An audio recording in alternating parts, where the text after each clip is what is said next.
The story starts with our boy Kunan, a blind kid who one stormy night asks his family what seeing actually means. His dad explains that it's about colors and shapes, and even reminds him that his scarred eyes are proof of being part of a legendary hero's bloodline. But Kunan can still hear the servants whisper pity behind his back. Later, one of the maids takes him to his magic lessons.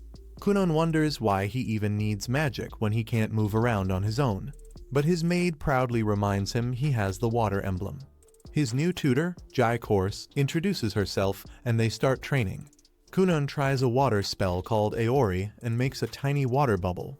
When his tutor accidentally compares its size to an eyeball, she panics until Kunan gets excited and says, "If I can't see now, then I'll just create my own sight with magic." From that moment, Kunan becomes obsessed with experiencing the world. He wants to know what he's eating, what smells surround him, everything. His maid happily helps, even joking around with him until he threatens to lower her salary if she keeps teasing. This kid is savage. He also learns about his ancestor, the great hero Esther, who defeated the Demon King but lost his arm and leg. Since then, his descendants are born missing something: an arm, a leg, or their sight. People call it the hero's scar, but Kunan refuses to let that define him. He decides he'll use his own mana to create his own eyes, no matter how exhausting it is. Even though he's only 7, weak, and easily tired, Kunan pushes himself hard. His maid tells him to slow down, but also helps him train his body by letting him learn swordsmanship. Kunan thanks her, and of course she immediately asks for a raise only for him to roast her again. Time passes, and when his tutor Jenny returns, she's shocked by how much stronger he's become. He refuses to rest and jumps straight into magic practice again. Kunan is determined if the world won't give him vision, he'll build it himself. Kunan completely blows Jenny's mind. She can't believe how much he has improved when she only taught him the basics. Meanwhile, somewhere else, a maid tells Princess Mirika that her carriage is ready. The problem? Mirika really doesn't feel like visiting her fiancé. Every time she's seen Kunan, he's always gloomy, depressed, and drowning in self-pity. Still, the king arranged this engagement, so like a good royal, she has no choice but to go. On the way, she thinks Kunan is important to the kingdom because he carries the hero's scar, so she accepted this political marriage as her duty. But she really doesn't want to spend her whole life staring at a sad face. However, when she arrives, surprise, Kunan greets her happily with a big smile. She asks what happened to him, and he casually tells her he's having the time of his life learning magic. He even apologizes for worrying her and invites her to spend the day with him because he has so many fun things to talk about. Mirika is stunned she didn't know he could smile like that. Excited, she spends the whole day with him, and on her way back home, she's completely enchanted. Meanwhile, Kunan feels like it's the first time he has truly reached out to someone. His maid Aiko proudly tells him that's because he's a real gentleman. Later, Kunan asks Flora to teach him proper night etiquette so he can treat Princess Mirika the right way. Of course, Aiko jumps in and says he also needs to be a funny knight too. Meanwhile, Jenny is losing her sanity. Kunan can now create 7 perfect water spheres at once, something even she couldn't do. He's learning way too fast, and she's officially run out of basic magic to teach him. She knows intermediate magic is dangerous and definitely not something a 7-year-old should use, but this kid is built different. So even though she's scared, she refuses to give up. The next day she tells Kunan they'll try something new. He acts like a proper gentleman again, which shocks her, but she continues. She explains that Aori only creates water, but now he'll learn to change its properties: temperature, thickness, composition, color, everything. She shows him warm water and cold water, explaining that true magic comes from creativity. Kunan finds it super cool and tries it immediately. Aiko tastes the water and says it tastes like apple. Kunan laughs and says it's actually plum flavored. Jenny, meanwhile, is internally screaming because Kunan mastered spells she spent an entire sleepless night researching. This child is a walking headache. That night, Kunan realizes something important. He knows tastes and smells, but he still doesn't know colors. Without understanding color, creating eyes will be hard. Still, he refuses to give up.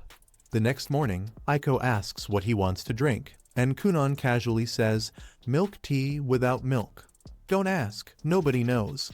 He then uses magic. The water runs over some fruit, and suddenly he freezes. Shocked, he says it felt like he could actually see something.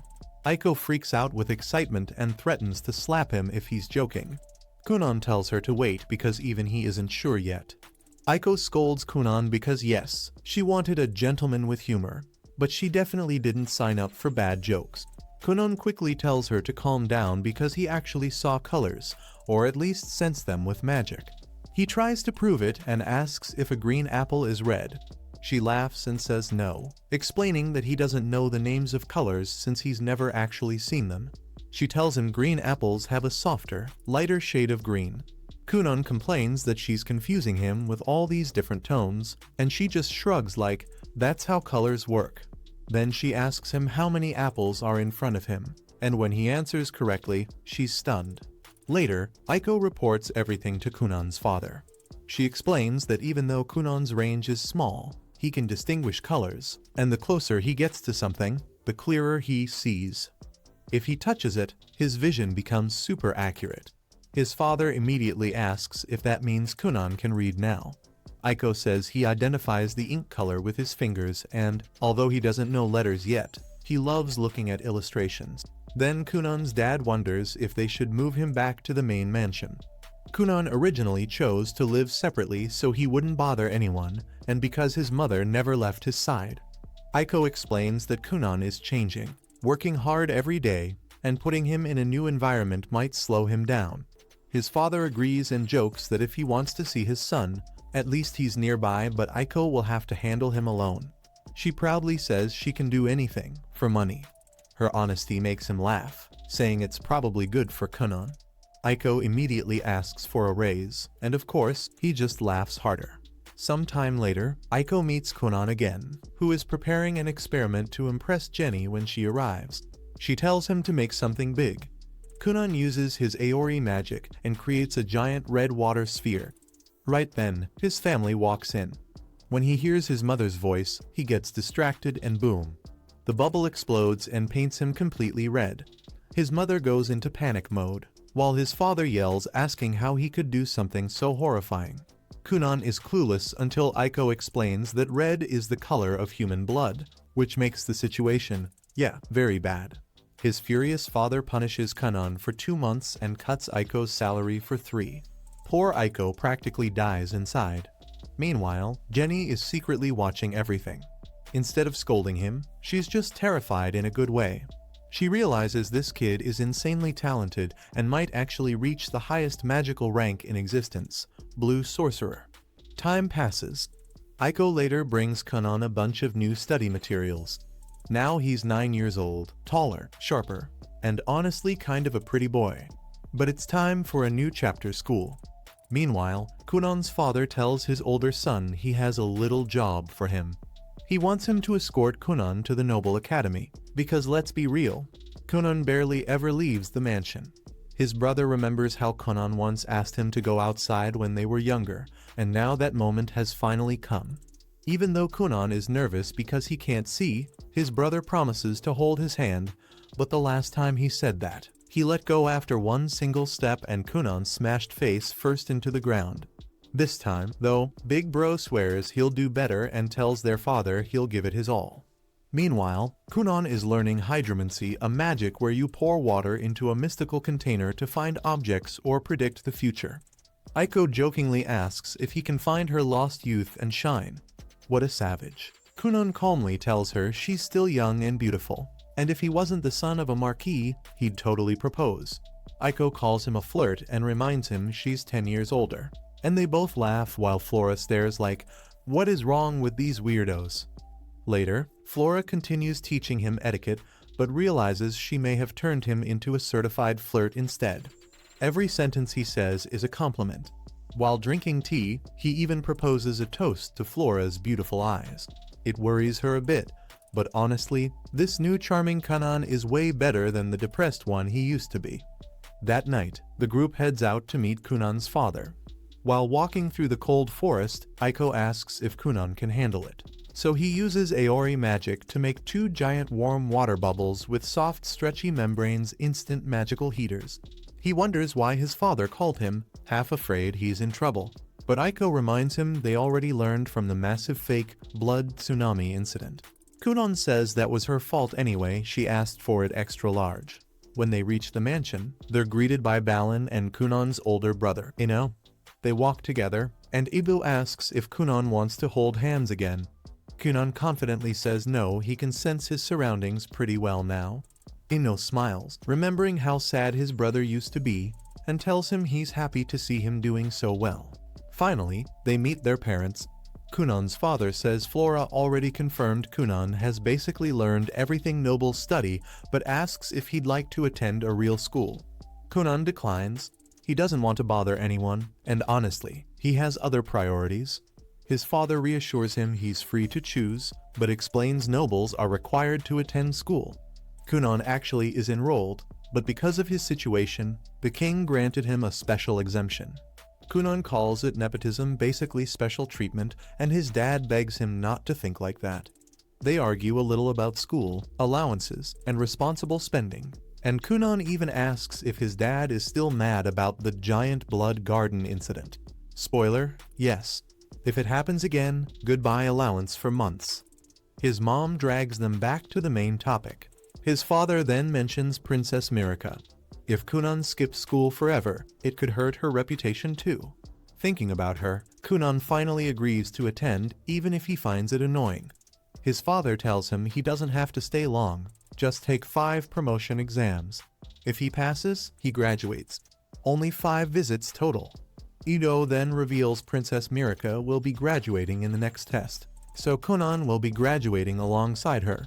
Kunon's mom immediately freaks out with excitement, rushes to prepare clothes, and drags Aiko with her. Kunon's father warns Ino that besides the princess, there are other royals at the academy who might try to get close to Kunon.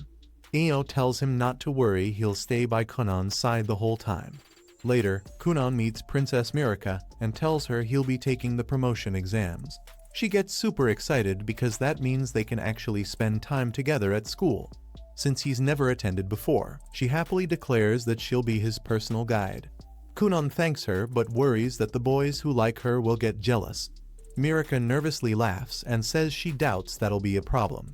When Kunon asks if she isn't popular, she proudly says, "Baby, don't insult me. Of course I'm popular." Then admits she only has like 5 admirers. So yeah, popular, but limited edition. Months pass, and Kunon gets ready like a medieval Gojo Satoru. Aiko tells him he looks amazing, and he jokingly panics like his secret identity has been exposed. Ino just wonders when his brother became this dramatic. Before leaving, Kunon uses magic to cover the carriage wheels, making the ride smooth and silent. Ino asks if he feels okay being far from home. Kunon admits he feels guilty for worrying everyone in the past, for the times he fell and got hurt, and for when he wanted to disappear from the world. But now he wants to live no matter what.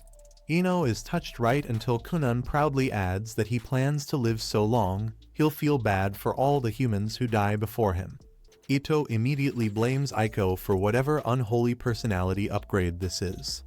They finally arrive at the academy and are welcomed by Princess Mirica. She compliments Kunon's bow tie. He thanks her but wonders if it might actually be cuter than she is. She boldly says that's impossible, and Kunon is relieved otherwise he'd have to throw the tie away. Ino watches them like, what kind of conversations do these two even have? As they prepare to enter, Kunon stops. Surrounded by voices and noise, he realizes the old him would have frozen in fear, but he isn't that boy anymore. He quietly asks Mirica to hold his hand. Meanwhile, a nervous new teacher named Katz waits for him. She read that Kunon is painfully shy. Yeah, about that he is not shy anymore. The students instantly start whispering about him, amazed by the boy with the hero's scar. Katz introduces herself as his guide, and Kunon introduces himself back, then casually says that at the moment, he's actually a beautiful lady. Katz stands there like, what is this child even talking about? The bell rings, everyone leaves, and she realizes this day will not be easy. From above, some nobles watch, calling Kunon the blessed scarred hero. But when the prince gets annoyed, they immediately change tone and call it superstition. The prince clearly hates how well Kunan and his sister get along and storms off with his guards. Later, Katz asks if Kunan understands how promotion exams work. He does, but she explains they're making a special exception, so he'll take them faster than normal. Kunan immediately accuses them of nepotism, saying his dad and the king are best buddies and probably forced the school. Katz pretends she heard nothing and hands him the exam.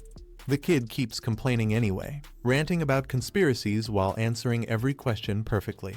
Afterward, Katz is stunned he talked non-stop and still aced everything. In the cafeteria, Kunan and Mirika run into Prince Layli. People instantly crowd around them. Ino sees the chaos and gets worried. The prince questions whether Kunan really has divine blessings. Mirika tells him not to start trouble, but the prince coldly orders her not to interfere, and things are clearly about to get messy.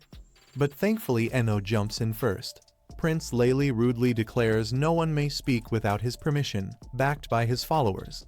Iso is already stressed about royalty causing trouble, but Kunan casually uses Ori magic to gather tiny water droplets and soak the prince's pants, then innocently asks if he wet himself. Humiliated, Layli denies it and runs off, while Inno and Mirika immediately realize Kunan is responsible. Kunan dodges the topic, saying he just wants a hamburger. Over food, Mirika reveals the prince is her older brother, the seventh prince. Kunan says a brother who doesn't value his sister doesn't deserve the title anyway, hoping that ends things. Ino simply wishes for a peaceful graduation, but elsewhere, the furious Layli is already plotting revenge. After they sit down, Kunan asks everyone why Lyall was making such a big scene earlier for no clear reason. Mirika explains that it was probably his way of keeping her in line. Lyall is the sixth prince, while she's only the ninth princess, so technically she ranks below him. However, since she's engaged to Kunan, a sorcerer marked with the hero's scar, her status suddenly shoots way up. Lyall likely felt threatened by the idea of Mirika outranking him, so he tried to assert dominance. Still, Mirika admits he's not necessarily a bad person. Kunan feels a little guilty and wonders if he went too far, even considering an apology. But everyone quickly shuts that down, telling him Lyall had it coming after the stunt he pulled. Back at home, Kunan starts training in a new way, changing the texture of ice to feel like other materials. This time, he makes ice that feels exactly like an apple. His teacher is impressed, but advises him to experience more textures so he can expand his abilities.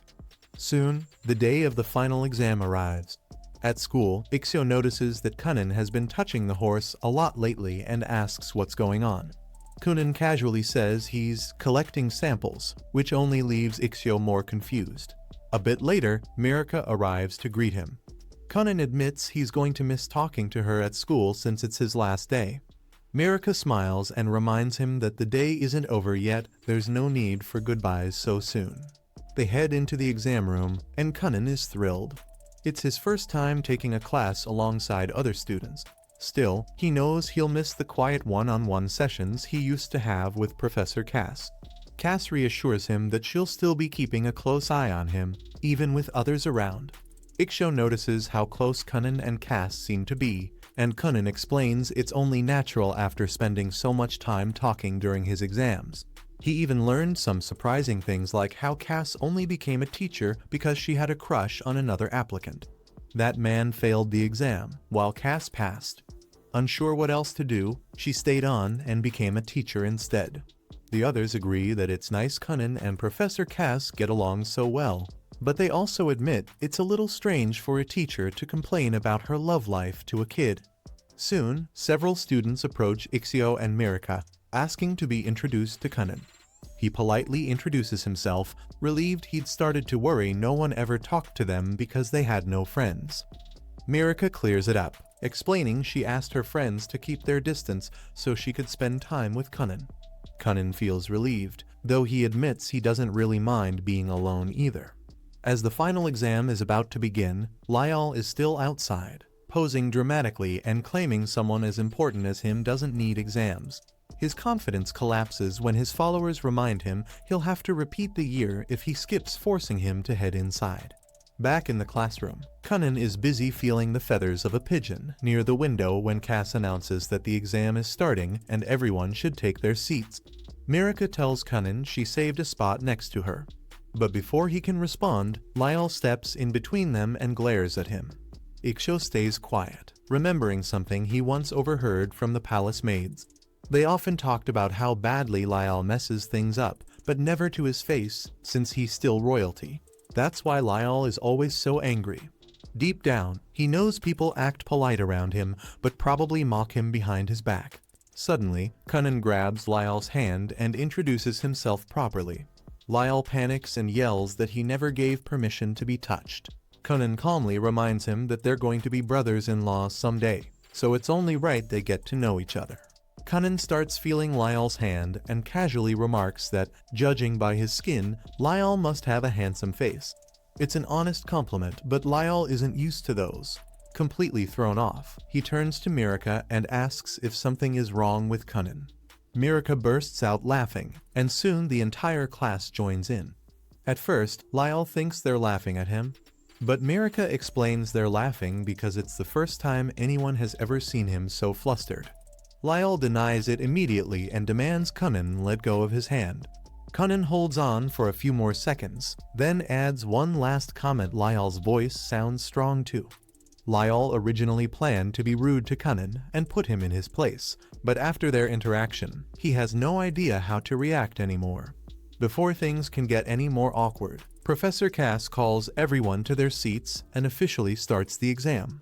By the end of the day, the test is over, the papers are graded, and Cass announces the results. Everyone passes. That means everyone graduates. The classroom erupts with relief and excitement. Soon after, Kunin and Ixio board the carriage to head home while everyone waves goodbye. Kunin says he had a great time and casually tells Cass that if she's still looking for a boyfriend, she should consider Ixio since he's single. Ixio immediately denies agreeing to this, and Cass starts regretting ever talking to Kunin about her love life. Meanwhile, Lyle quietly reflects on what happened. He actually learned something from Kunin and decides he'll try to be nicer from now on. A few days later, with the academy behind him, Kunin focuses on learning new spells. Jenny tests him by asking him to create a spinning ball of water, split it into 10, and give each one a different color and texture. Kunin does it effortlessly. Jenny praises him, but Kunin says he's not finished yet.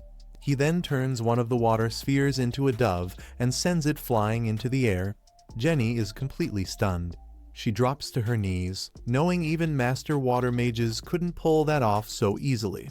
Later, over tea, Jenny asks for a private talk. Once they're alone, she admits there's nothing left for her to teach him. She was only meant to guide him through basic magic, and now he's far beyond her level. There's no reason for her to remain his teacher. Kunin insists she's a wonderful teacher and thanks her for turning every desperate trick into a lesson. Even if she's not a high-level mage, her creativity gave him hope, and he truly values that. Jenny appreciates the praise but admits she's exhausted. Coming up with lessons for him has pushed her to her limit. Kunin assumes it's about money and offers to ask his father for a raise. But Jenny says it's the opposite. She feels guilty earning such a high salary when she barely has anything left to teach him. She believes Kunin deserves a far greater sorcerer as his mentor. Kunin begs her to stay, but there's nothing more she can do. After saying goodbye, Jenny leaves the mansion, thinking to herself that Kunin is a true genius and that it's only a matter of time before he becomes one of the greatest mages on the continent. Determined not to fall behind, she vows to train her own magic. The next morning, Aiko tells Kunin that his academic tutor, Miss Flora, has resigned. He's shocked but understands he's already completed the curriculum and graduated. Still, he wishes he could have said goodbye and decides to write her a thank you letter later. Aiko agrees, but jokingly asks him to check if Flora knows any single 20-year-old men who might want to marry her. The joke hurts Kunin. To him, it feels like everyone is leaving. Aiko explains she's just thinking about her future and believes Kunin will be fine alone, but he disagrees. Jenny is gone. Flora is gone.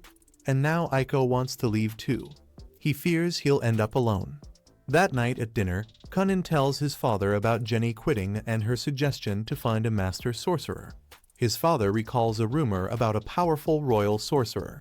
Their mother realizes he means Zainal Finn, a mage famous across the capital for both his strength and looks. He sounds perfect, but there's a problem. As a royal sorcerer, Zainal only takes orders from the king or royal court. He rarely leaves the castle, and even meeting him is restricted. Training under him is almost impossible, but Cunnin's father agrees to ask the king. At the royal castle, the Grand Master Mage receives the request. An apprentice-level boy asking to train under a royal sorcerer, something unheard of, even for a noble's son. His apprentice, Mirika's older sister, personally likes Cunnin, but royal sorcerers don't care about status. The Grand Master plans to reject the request immediately, until he reads Cunnin's file. That's when he realizes this kid might actually be special. A few days later, Cunnin and his dad head to the royal capital after receiving rare permission to meet the royal sorcerer, something almost no one ever gets. Even they're shocked it worked, but if the meeting goes well, Cunnin might finally get the tutor he's been hoping for. Cunnin thanks his dad for pulling strings, but his father insists it wasn't nepotism. The royal sorcerers simply became interested after reading Cunnin's file, though even he doesn't know why. To kill time on the way, Cunnin creates a cat made entirely of water. His spell control has clearly improved because it looks and feels exactly like a real cat, except it can't move properly or make sounds. His dad doesn't care and absolutely loves it anyway. At the castle, they're greeted by Lady Raisha, who turns out to be the second princess and Mara's older sister. Cunnin casually greets her as his future sister-in-law. Raisha notices the cat and finds it adorable until Cunnin cancels the spell and it splashes back into a puddle. Realizing it was magic the whole time, she's stunned that a child could fool her so easily, which makes her reassess just how skilled Cunnin really is. Impressed, she offers to take him straight to the Black Tower. Before leaving, Cunnin's dad mentions he has an audience with the king later and asks if Cunnin can manage on his own. Cunnin confidently says yes, so his dad arranges a carriage to pick him up later. As Cunnin and Raisha walk through the halls, Cunnin bombards her with questions about advanced magic at lightning speed. She admits she's still new herself and can't keep up. Raisha explains that the kingdom has 10 princesses and 7 princes, all usually competing for the throne. She gave up her claim to become a sorcerer instead and quietly worries Cunnin might get dragged into royal politics. Mid-thought, she realizes Cunnin isn't walking anymore, he's sliding. He explains he froze a thin layer of ice under his feet to reduce friction and even offers to teach her. She's excited but reminds him of the Black Tower's rules first. Don't join factions, don't sign shady contracts, and don't say anything that could ruin your future. Rules explained, she immediately asks him to turn her shoes into skates. Moments later, the two are joyfully skating through the halls, causing total chaos. Guards try and fail to stop them. Then the knight captain, Dario, shows up and gives chase. Cunnin worries they're in trouble, but Raisha just tells him to go faster. Sadly for them, Dario clearly never skips leg day and catches them easily, giving them a long lecture in the courtyard. After that adventure, Cunnin is finally taken to meet Akar, the Grand Mage. One look tells Cunnin this man is the real deal. Akar checks Cunnin's water crest on his right shoulder and reveals it's a 2-star crest, a classification Cunnin has never heard of. Akar explains there are 7 crest types, 4 elements plus light, dark, and foul, and each has ranks. 2-star is common, sitting near the lower end. Raisha mentions she's also a 2-star, with a wind crest. Cunnin then assumes Akar must be higher, explaining that the magic density around him feels much stronger, like comparing regular cheese to premium blue cheese. Akar finds the analogy funny, but firmly tells Cunnin never to call him cheese again. Joke aside, Akar finally reveals the truth. He has a 4-star crest. Having a low or high crest number doesn't actually show how skilled someone is at magic, it only shows how much total magic energy they have. With the boring stuff out of the way, Akar invites Cunnin to the courtyard so the fun can officially start. Downstairs, a crowd of royal sorcerers gathers after hearing rumors about Cunnin's talent. Akar decides to test him and asks another sorcerer, Victo, to begin. Victo surrounds himself with dozens of floating water balls, and Akar tells Cunnin to break through the spell using his own magic. Kunnan freezes. This is the first time he's ever tried to interfere with another mage spell. He remembers that water magic can control existing water, but he never imagined trying to steal control from someone else. Still, he gives it his best shot and ends up mentally wrestling Victo for control. It's far tougher than he expected, and by the end, he manages to claim only 2 water balls. Kunnan thinks he failed, but everyone else thinks the opposite. Victo admits he never expected Kunnan to take even 1, let alone 2. In fact, Kunnan exceeded all expectations. Akar, clearly amused, asks him to show more. Next, Kunnan creates a giant water balloon in the middle of the courtyard, which Akar immediately starts bouncing on like an excited child. Kunnan nervously wonders if it's okay for the Grand Mage to be playing around during work hours. When asked how he made it, Kunnan explains it's just a water ball modified to be extremely elastic, strong enough to bounce someone all the way to the 2nd floor.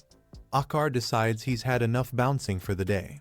Raisha then asks if Kunnan can make other shapes out of water, like people.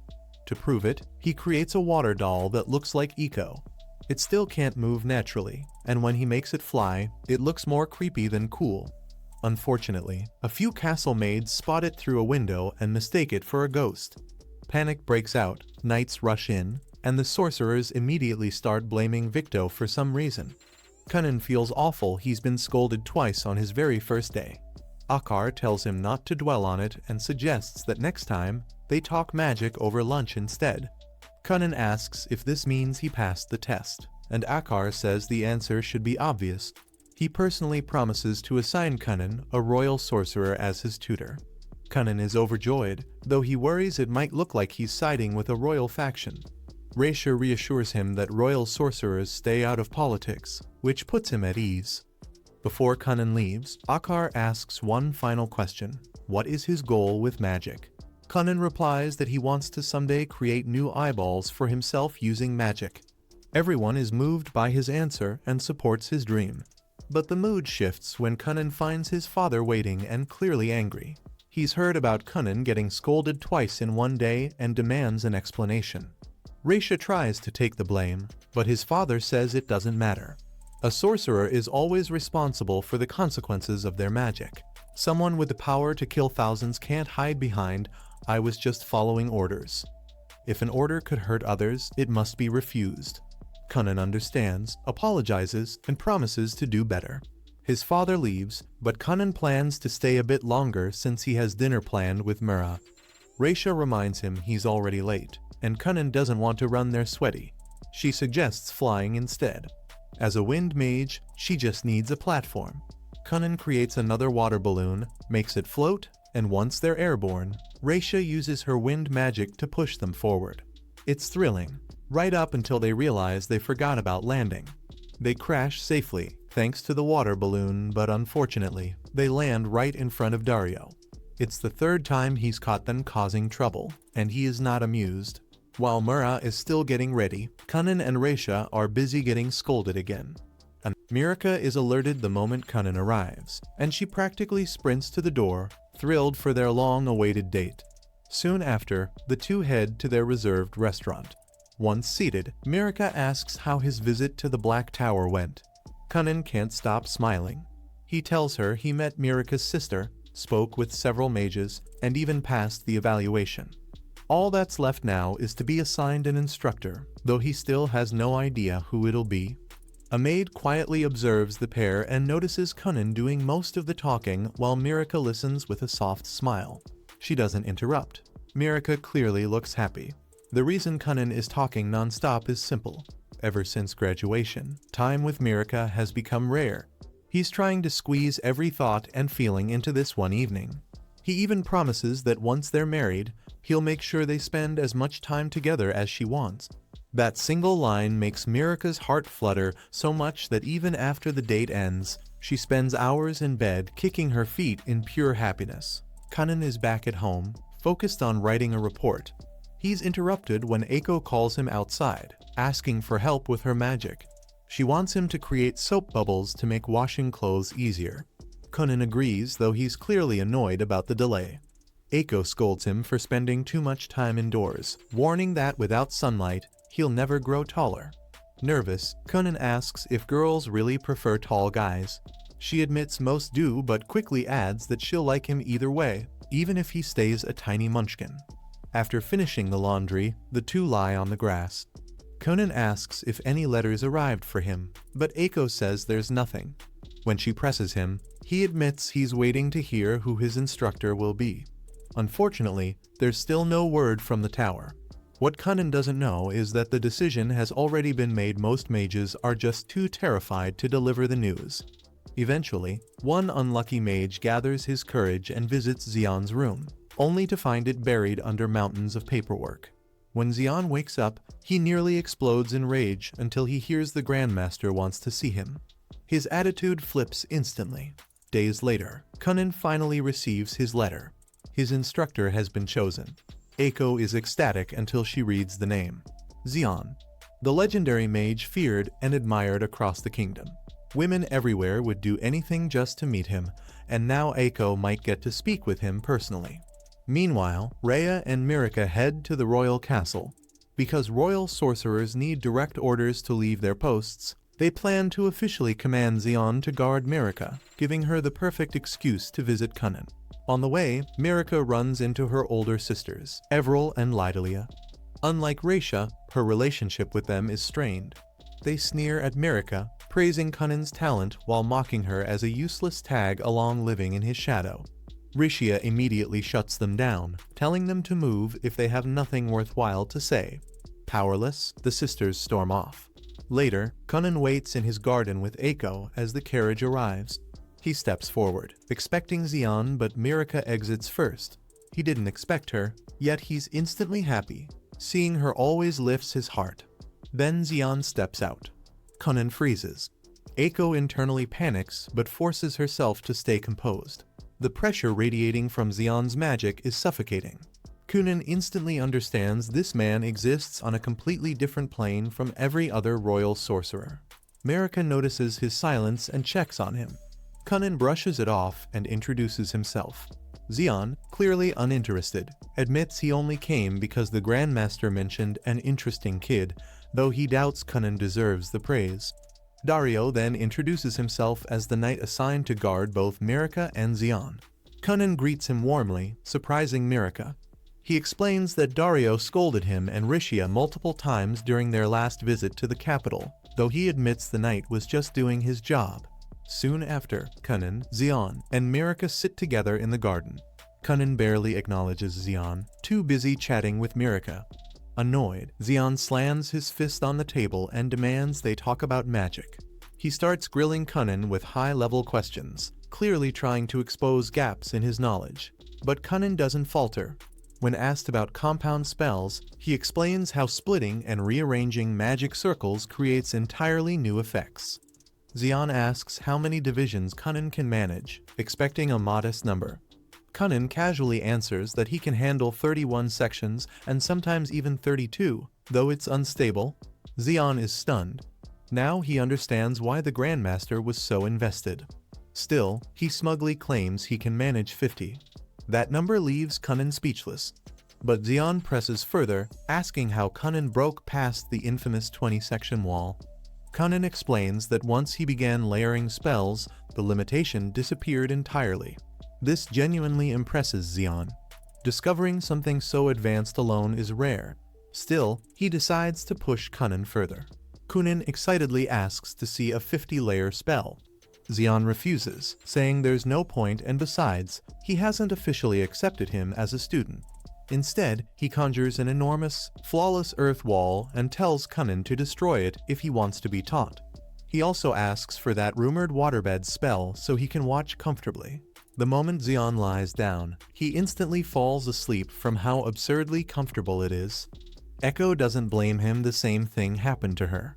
Kunan studies the wall. It's reinforced, smooth, and dense with magic easily over 40 sections. Even if he can't replicate it, he already knows how to break it. Rather than acting immediately, he waits chatting with Mirika until Xian wakes up. 2 hours later, Xian opens his eyes and scoffs at the untouched wall, asking if Kunan gave up. Calmly, Kunan says he simply hadn't started yet. When Xian gives the signal, Kunan casts a simple bubble spell. Xian instantly understands. No matter how strong the wall is, it's still dirt. Saturate it with enough water, and it will collapse on its own. Xian praises him.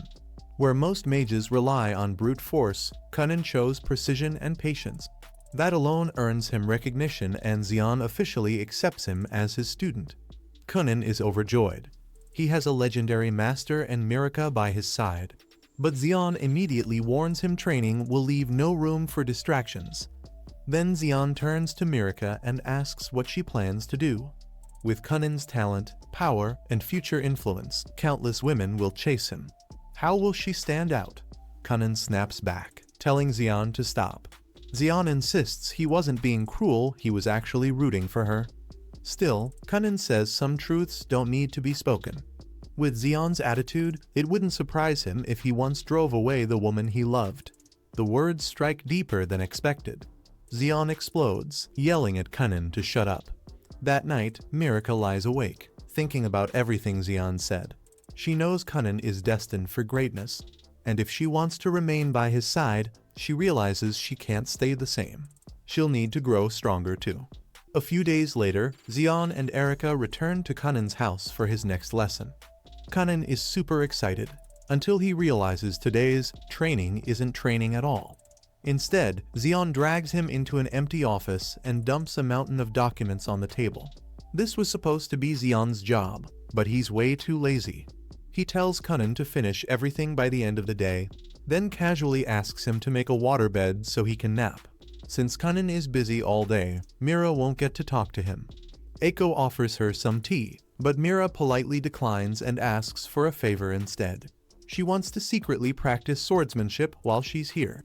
She asks Eiko to keep it hidden from Kunnan because she wants to surprise him once she's strong enough to feel worthy of him. Outside, Mira trains hard. Inside, Kunnan struggles through the paperwork. Xian's handwriting is so bad it honestly qualifies him as a doctor. When Xian asks if he's done, Kunnan admits he's only halfway through. Xian calls him slow, and Kunnan fires back that he'd be finished if Xian didn't write like a toddler. Since half the notes are unreadable, Kunnan ends up reconstructing the theories himself. Xian admits his handwriting is awful, but claims its intentional deciphering messy notes forces real understanding, not just memorization. It actually works, so Kunnan thanks him, even though it's obvious Xian just dumped his work on him. Before leaving, Kunnan asks about a strange spell diagram. Xian says it's easier to show than explain and tells him to visit the Black Tower next time. A few days later, Kunnan arrives at the Black Tower, where the royal sorcerers excitedly want to see his magic. But Xian drags him away, knocking everyone out with waterbeds. Xian explains magic tools, everyday items powered by magic, then shows off his latest invention, a magic lunchbox that keeps food hot. The metal parts are finished, but the soft internal mechanisms need precision, so Xian recruits Kunnan. When the Grandmaster interrupts to invite Kunnan to lunch, Xian solves it the usual way, another waterbed. They complete the lunchbox together, with Xian handling the outer structure and Kunnan managing the delicate internals. Afterward, other sorcerers praise Kunnan and even suggest he change teachers, but Kunnan says he's happy with Xian, making everyone jealous. Kunnan later learns Erika has already started noble school. Asked about his future, Kunnan says he'll skip classes and just take the graduation exam. The Grandmaster suggests the Magic Academy open at age 12, giving him 2 years to decide. Even Xian agrees. 2 years pass. Kunnan masters 55 section spells, reaching Xian's level. The completed lunchbox becomes a kingdom-wide success. The only catch? Xian takes all the royalties despite Kunnan doing half the work. And Kunnan is not amused. Kunnan and Xian have already collaborated on 8 magic tools and 5 magic theory papers, but one day Xian suddenly tells Kunnan he'll handle future work alone. When Xian insists the unfinished insect trapping device is no longer Kunnan's concern, Kunnan realizes the truth: Xian is deliberately pushing him away. Xian explains why. Kunnan is about to turn 12, old enough to enroll in magic school. Kunnan doesn't want to leave and argues he can keep learning from Xian, but Xian shuts that down. As an earth mage, there are limits to what he can teach a water mage like Kunnan. At school, Kunin might meet water mages far more skilled, and the world beyond Helia is much bigger than he thinks. Though Kunin understands, leaving still hurts. Mira then takes his hand and encourages him to go, promising that when he returns, she'll have grown into someone worthy of standing beside him. Touched, Kunin agrees until he learns how far the school is. After some hesitation, he accepts and asks how to prepare. Xion gives him simple advice: don't lose sight of what truly matters. That advice hits hard. Kunin remembers why he learned magic in the first place, to create eyes for himself. Over time, magic had made life too easy, and he'd forgotten its true purpose. Even with everything Xion taught him, 55-layer spells, 3D magic circles, and imaginary magic code, creating magic eyes is something no one has ever done. This challenge is his alone, but Xion believes in him completely. Kunin devotes himself to researching magic eyeballs. His first idea, a reflective water sphere, works as a mirror but fails to transmit images to his brain. After countless failed attempts, he's exhausted. The next morning, Kunin realizes the first thing he wants to see with his new eyes is the faces of his loved one. Later that day, he finally succeeds by combining a water mirror with a real logic sand pattern. The image tracks movement and transmits directly to his mind. For the first time, Kunin truly sees the world. It's beautiful. But then he notices something terrifying: a giant crab standing right behind him. And it absolutely shouldn't be there. Kunin decides to ignore everything for now because this moment is special. He had always planned that the first thing he'd do after gaining vision was look at himself. So he creates a magic mirror and stares hard, only to realize his face is kinda mid. Yeah, the big reveal was not as legendary as he imagined. After that disappointment, he turns to the giant crab in the room and asks why it's even there, because this is definitely not normal. The crab doesn't respond, and for a second Kunin wonders if this is Eiko's true form. But that theory dies fast when Eiko suddenly bursts into the room. She scares him so badly that he stumbles straight into the crab, except his hand goes right through it. He can see it clearly, but it's not physically there. Meanwhile, Eiko is confused why Kunin is swinging at invisible air. Then she notices the floating magic eye and realizes he finally succeeded. She gets super excited and hugs him tightly, accidentally knocking the eye around and making Kunin dizzy. After apologizing, she offers to cook a huge feast to celebrate. Kunin loves the idea, but there's still one problem. The giant crab is still standing there, and Eiko can't see it at all. Things get even stranger when Kunin notices a black horn on Eiko's head, something she's never mentioned and clearly doesn't know exists. Confused and overwhelmed, Kunin decides to ignore it for now and deal with it later. Soon, he steps outside to experience the world for the first time. He expects beautiful fields and blue skies, but instead sees dark land, a black sun, and a gloomy atmosphere. Since he's never seen the sky before, he has no idea if this is normal or totally cursed. Eiko joins him as they head to the main house to share the good news. But the invisible crab keeps following Kunin everywhere. Inside, Ixio and Kunin's mother celebrate his new vision. But now Kunin sees even more weird stuff. Ixio has wings, and his mom has two different colored eyes. They look awesome, but nobody else can see it. Then his father rushes in, and instead of a cool feature, he looks like a walking disaster straight out of a nightmare. Realizing no one knows about their strange appearances, Kunin decides to ask Xion for help. Soon, word reaches the royal castle, and Xion is allowed to visit. Mirika rushes to greet him first, curious to see how the eye works. Kunin explains that it doesn't replace his normal sight, it projects images straight into his mind, but his real eyes still need to stay open.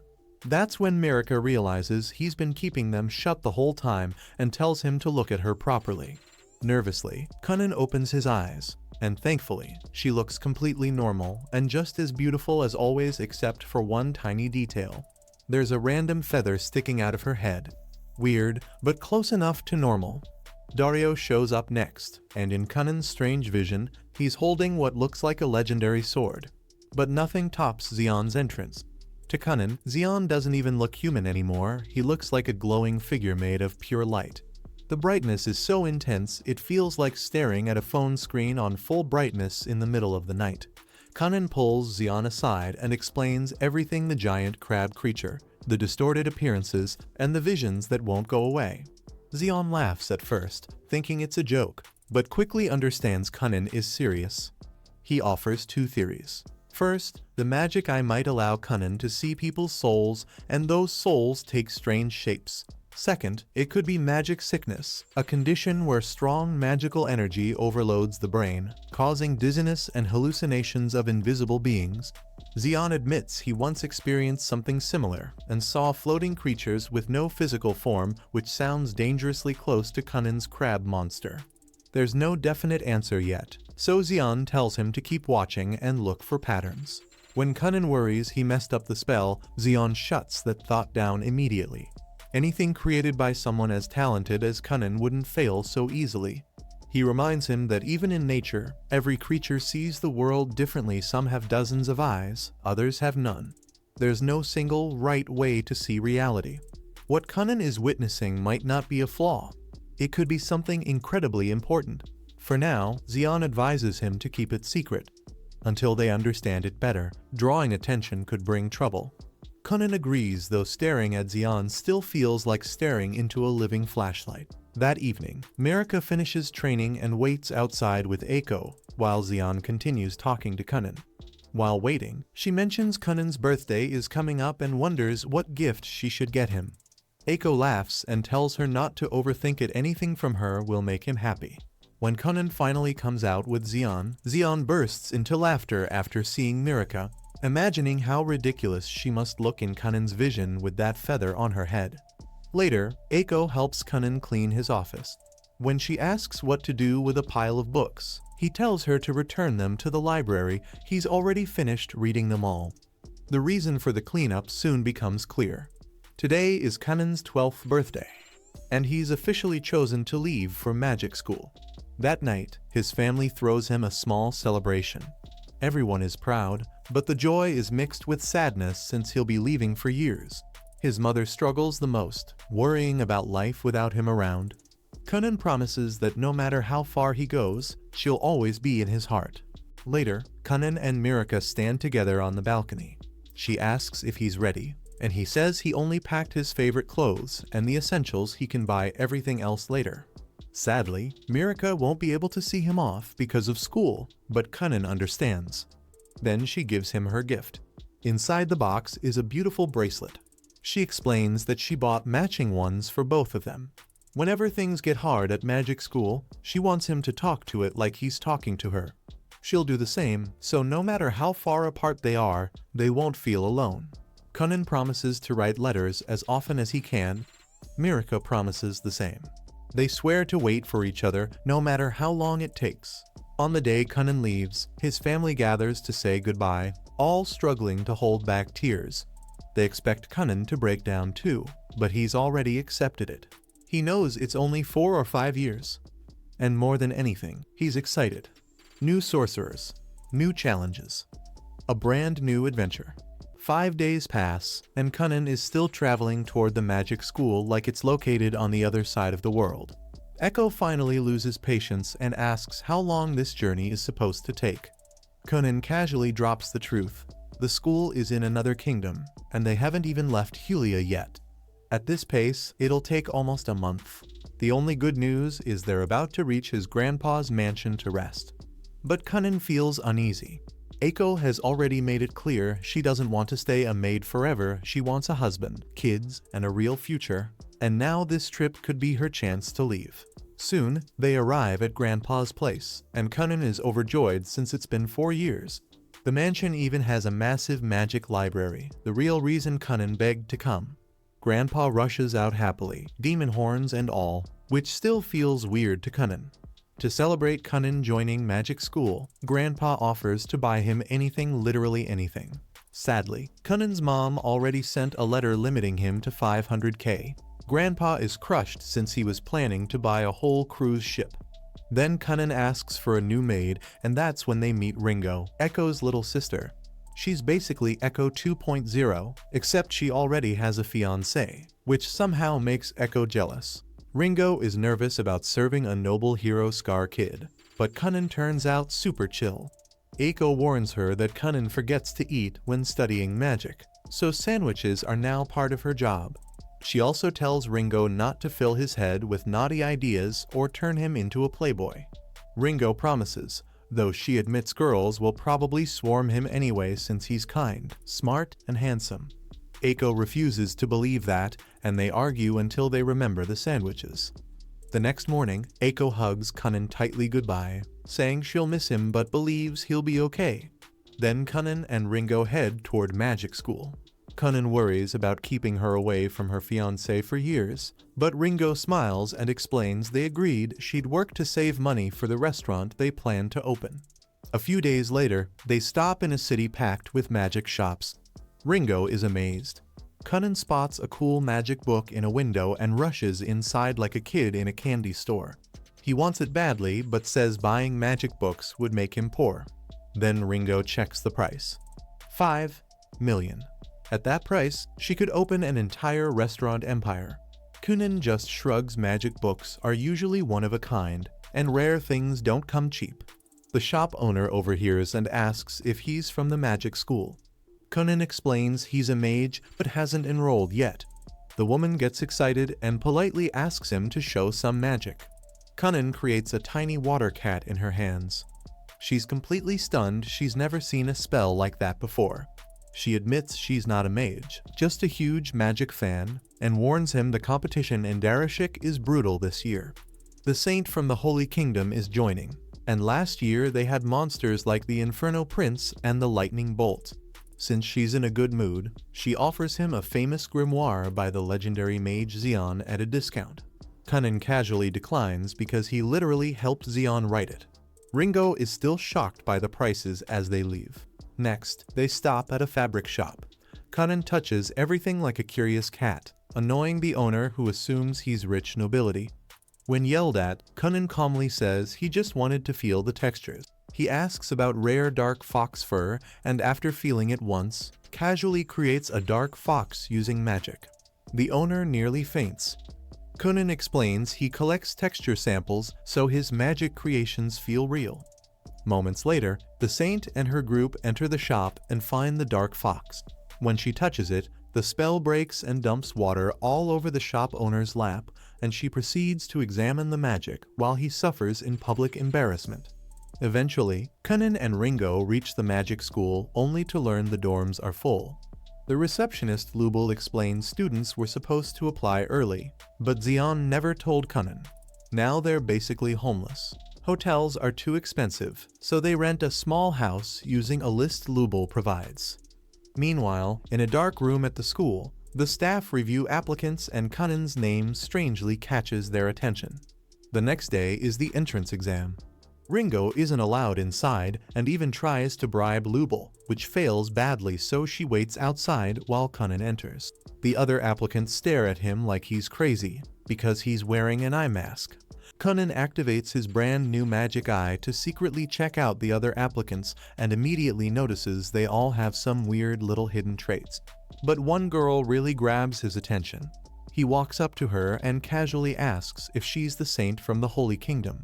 She confirms it while also wondering how this random guy knows who she is. Kunin cheerfully explains he's just excited because she's the first real-life light mage he's ever seen and he wants to learn everything about it. She bluntly tells him there's no point, since light magic is obviously superior to all other types, so as a water mage, he wouldn't understand anyway. The others stare at her like she just said the sky is green, because there's no magic ranking system. Realizing she messed up, she apologizes and admits she was just repeating what the temple taught her. Then she awkwardly adds that she might accidentally offend people since she lacks normal emotions due to the hero scar she inherited. Kunin lights up at that, joking that they could be disabled besties, which only confuses her more. Right then, Professor Soth and his assistant Sci-Fi arrive to begin the entrance exam, except surprise. Everyone's already accepted into Darashik Magic School because just being a sorcerer is enough. The whole hard exam rumor, pure marketing. Since all 4 students have rare magic crests, admission was guaranteed anyway. There are 3 course levels: basics for newbies, regular teacher-led classes, and an elite independent research track where top mages basically do whatever they want legally. Kunin is thrilled about that last one. The practical test begins. Hank shows off a clever fire spell that draws a flaming path across the ground. Rhea blasts the field with a dramatic wind attack, and Reyes fires an almost impossible to dodge beam of light. Then it's Kunin's turn. He casually admits he only knows 2 simple water spells, which shocks everyone, especially since he has recommendation letters from the Grand Mage of Hulia and the famous Xion. Turns out Sci-Fi has beef with Xion, which explains her attitude. To raise the difficulty, Soph challenges Kunin to break through his wind barrier. Sounds impossible for basic water magic, except Kunin calmly surrounds him with endless swirling red bubbles, creating a floating vortex trap. He even makes a comfy water chair and announces he can keep this up for 2 days, while Soph will run out of mana in half a day. Realizing he's been outplayed, Soph admits defeat. Kunin immediately turns back to Reyes and asks her to show more light magic. He even offers to take her on a parfait date. She refuses. Soph tells him to stop flirting because the interview round is next. As Hank gets called in, Kunin casually asks what the interviews are even about. Soph admits he can't really explain what the interviews are about since the questions change depending on the student, so Kunin will just have to wait and see. While waiting, Kunin casually grills Soph about wind magic, and Soph actually enjoys the chat. After the others finish, Soph asks Kunin what he would have done if their earlier fight had a time limit. Kunin calmly says he would have fused his bubbles into the wind barrier and hijacked it from the inside. Soph is skeptical, he's never even heard of that trick, but Kunin shrugs and says controlling a spell from the inside just feels easier than fighting it from the outside. He also declares water magic the most versatile element since it can slip through almost anything, though he admits he's still figuring out how to push it to its full potential. Soon it's his turn. Sci-Fi leads him to the interview room, but Kunin notices something strange: his magic senses can't see past the door. Since he's blind, he asks Sci-Fi what it looks like, and she awkwardly remembers that detail before telling him it feels like nighttime inside. He walks in alone anyway, only to realize this is true darkness, so dark that even his magic eye gets forcefully shut down. Suddenly, he's surrounded by 7 mysterious figures. One woman steps forward and casually mentions she used to be Xion's master. Kunin immediately tells her not to come any closer because he has a fiancé and doesn't want misunderstandings. She's baffled, especially after hearing he was flirting with Reyes earlier, but he insists that was pure academic curiosity. Changing the subject, she asks if he learned anything today. Kunin excitedly rambles about all the cool magic he saw and how he plans to remix those ideas into his own spells. Satisfied, she places him in the advanced class and even hints she might personally mentor him if he performs well. Unfortunately, Kunin has already walked out mid-sentence because he stopped paying attention once he heard advanced class. Despite being ignored, she can't help but smile when he entered. He attempted a strange, unfinished spell she'd never seen before. Incomplete or not, she's convinced Kunin is going to be very interesting.